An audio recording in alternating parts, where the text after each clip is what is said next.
Today we're going to make this cute little pony bag by Millie Designs. As you can see, a pony bag has a little zip on it which you can open up, and it's actually got a little handle as well. It's an ideal little purse or little bag for a little girl. The first step in making this design is to hoop a piece of stabilizer and run your placement stitch for your zipper. So run your placement line for your zipper. You then need to tape your zipper over the lines, ensuring that your zipper is longer than the box that you have stitched. I'm making the 6x10 sized pony bag, so I am using an 8-inch zip.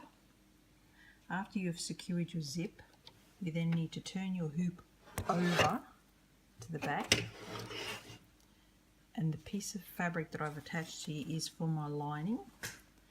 Now you need to line the bottom of the fabric up with the bottom of your zip so that it flips up over the top of your hoop.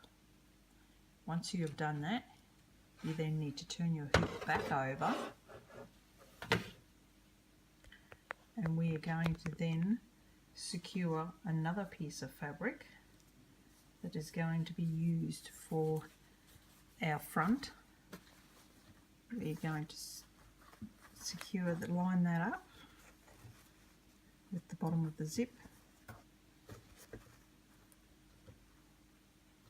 the other piece of fabric, and then tape that down, and then put your hoop back onto your embroidery machine. Once you've secured your outer fabric and then placed your hoop back onto your embroidery machine, you are then ready to run the stitch that will secure both pieces of fabric and your zipper. Just got a little tangle in my thread there.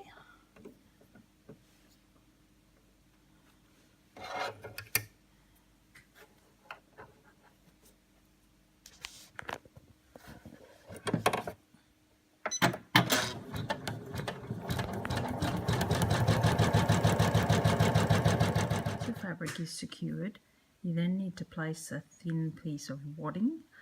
I'm just using quilt wadding over the line where you've just stitched, and pull your top fabric down over the top of that so that it then sits flat like that. And after you have done that, you can go ahead to do your next step, which will embroider the outline of your pony's face. Once your pony's outline has been embroidered, you can then put your piece of fabric that you're going to use for your pony over the top. In this case, I'm going to use a white piece, and then proceed to stitch the next step, which will attach your fabric to your bag.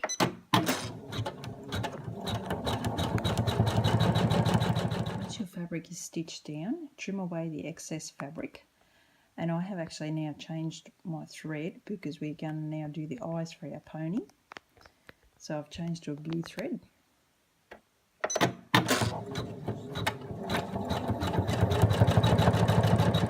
Your pony's nostrils will be done in the same step as your pony's eyes. If you wish to change your thread to a different colour, you need to stop it when it's finished the second eye. I'm just going to leave my blue thread in to do my pony's nostrils in the blue thread.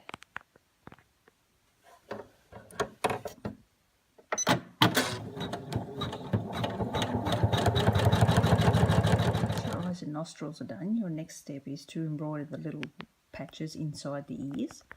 I've changed my thread again to a light tan thread, which is going to match up with the piece of fabric that I'm going to later on use to do the mane.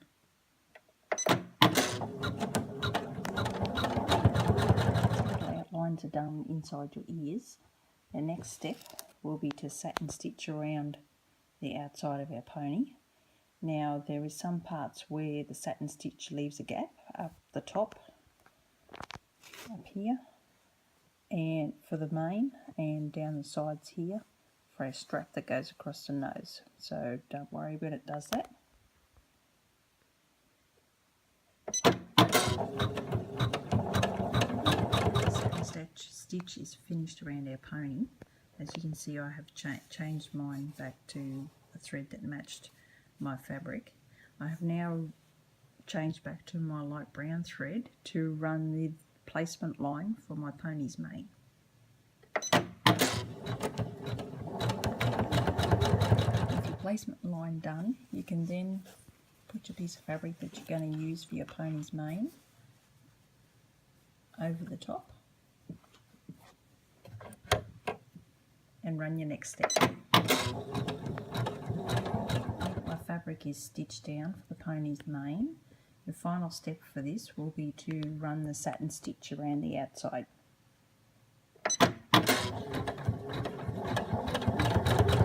Once your pony's mane is completed, you can then go ahead and run your placement stitches for your pony's noseband. Once your placement stitches are done, you can then put the little piece of fabric for your noseband over the top and run your stitches to hold it in place. Once the fabric is stitched in place, cut away the excess fabric and you're ready to run your stitches for the satin stitch around the outside. Once your pony is complete, you then need to turn your hoop over to the back again and fold your piece of fabric down so that it covers the bottom half of your hoop. You then need to take another piece of your lining fabric and put it face right side down so that it lines up with the top row of stitching of your zipper, and then tape it all securely into place and then turn your hoop back over again. Once you have added the extra piece of fabric to the back of your hoop, you then need to do the same to the front. So line it up with the top of your zipper, right side down, and tape it securely into place. As you can see, I've now secured my fabric and I have put my hoop back onto my machine. You now need to stitch across the top, which will secure both pieces of fabric into place. Just be sure to check that your fabric underneath is sitting flat and hasn't curled up or anything when you have put your hoop back on.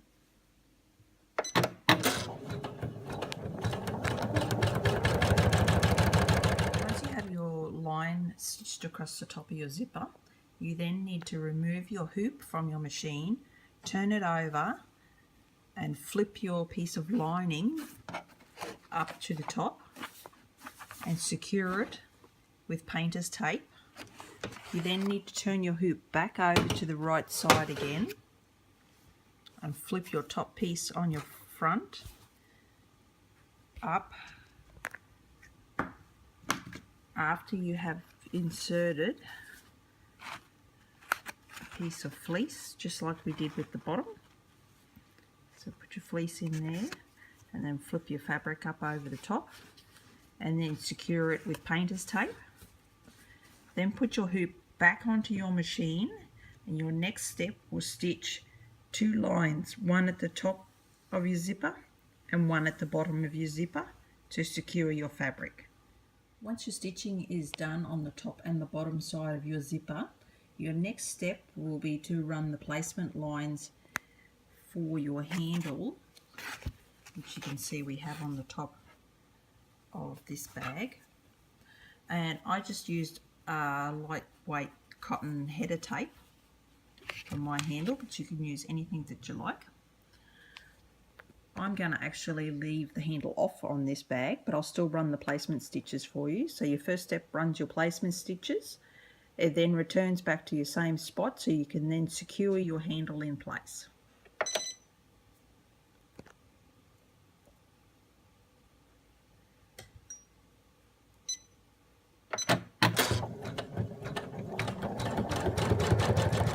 placement stitches are done for your handle, you can then go and lay your handle in place, tape it down, and run your next step, which will secure your handle to your bag.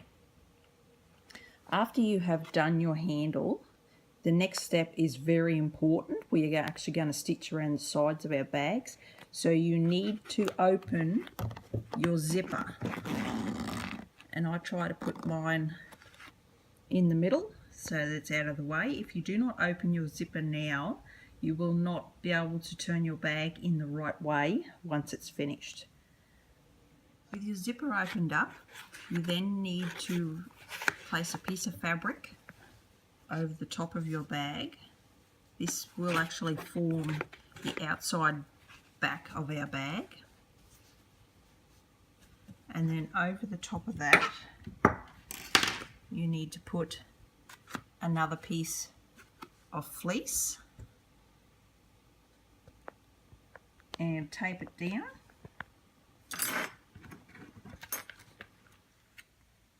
And then run your stitches to do around the outside of your bag.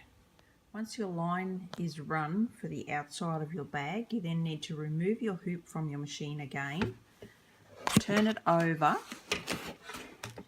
and you then need to place another piece of fabric for the back piece of the lining.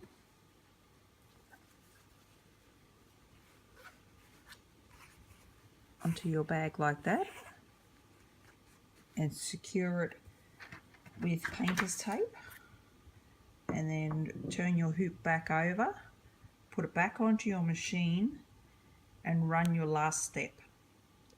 This last step will also leave a gap at the bottom, which is used to help turn our bag in the correct way. Once your last step is finished, you can then trim around the outside square of your bag.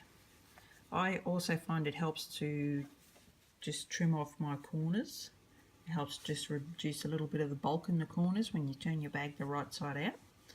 So you then will have a little opening in the back here for the lining, so you then need to pull your bag through this opening. Once you've turned your bag through the opening in the bottom of the lining, your bag will then look like this. As you can see, our stabilizer is still covering our zipper, so you need to just cut between those two pieces of stitching and just remove the stabilizer from around your zipper.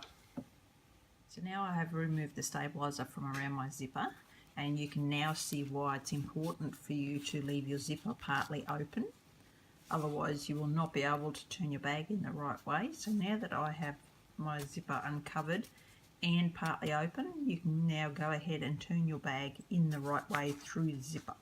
So that's our pony bag finished. As you can see, I have my orange fabric on the outside and green on the inside, and it's now both fully lined, both front and back, with fleece. You can either have it with the handle like this first one that I made, or you can have it without and use it as a little bag just for storing pencils or any little bits and pieces that your little girl might have and might treasure. So that's our pony bag by Millie Melly Designs, and you can find the pattern for this pony bag on Millie Melly Designs Etsy store, and be sure to follow Millie Melly Designs on Facebook. Thank you for watching.